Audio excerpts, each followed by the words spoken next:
Poursuivons les investigations de notre visiteur. Chapitre 21.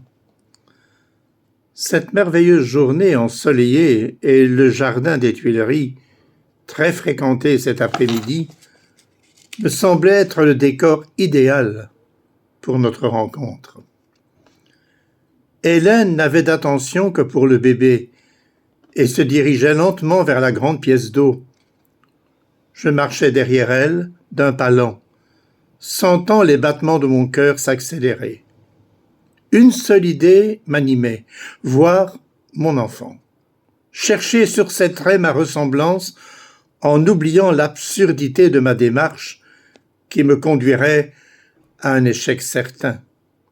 Je traversais un rêve dans lequel tout serait possible, comme si soudain une réponse heureuse à mes désirs allait s'offrir à moi. J'accélérai le pas pour arriver à leur hauteur et gardant une petite distance, je portai à Hélène un regard soutenu. Elle ne sembla pas me remarquer, poursuivant sa promenade autour du bassin. Enfin, m'étant distancé de quelques mètres, je lui fis face en souriant, bien décidé de lui parler.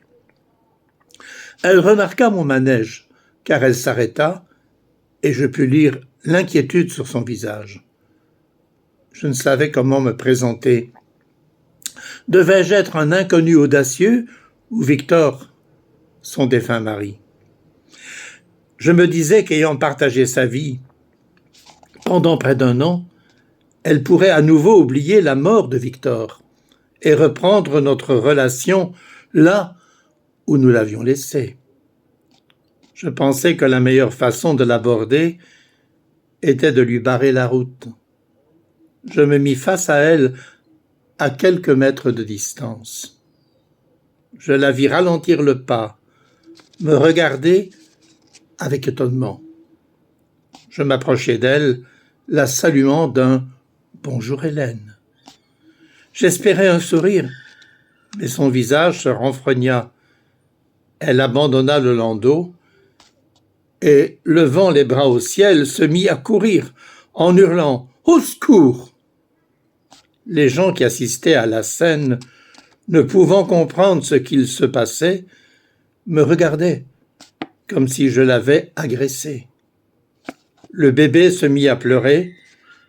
Je restais sidéré auprès du landau, ne sachant que faire, tandis qu'Hélène disparaissait au loin. Oui, curieuse chose pour notre visiteur. A-t-il l'espoir d'avoir un contact avec Hélène? Je vous en parlerai demain. Je vous rappelle que le livre Le Visiteur, vous le trouverez sur le titre général Les rêves éveillés, Le Visiteur, en recherchant le livre sur lulu.com en version papier ou en version digitale. Il est également probablement sur Amazon et en recherchant mon nom d'auteur, Pierre-Henri Dubois, vous devez retrouver toutes mes autres œuvres littéraires. Je vous laisse sur ce grand point d'interrogation auquel je répondrai demain.